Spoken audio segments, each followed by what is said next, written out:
Italian Sara Errani and Roberta Vinci have retained the world #1 women's doubles ranking and successfully defended their Australian Open crown thanks to a last-gasp comeback in the final in Melbourne.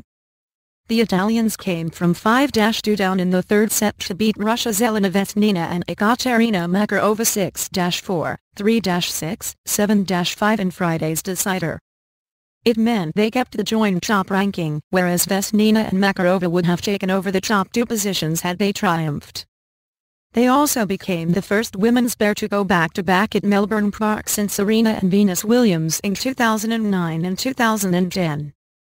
The Williams sisters, 4-time champions, withdrew before this year's event because of an injury to Venus. The Russians, who had won their previous 2 meetings with the Italians, including last year's French Open final, started poorly as the top seeds raced to a 5-1 lead in the opening set. But from that point, Makarova and Vesnina started going for their shots and dominated much of the match.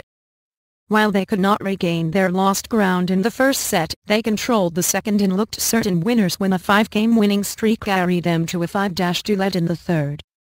But this time, they lost their nerve as they closed in on victory, while Errani and Vinci displayed great poise to break their opponent's serve twice in succession, then raced through the final 2 games for the loss of just 1 point.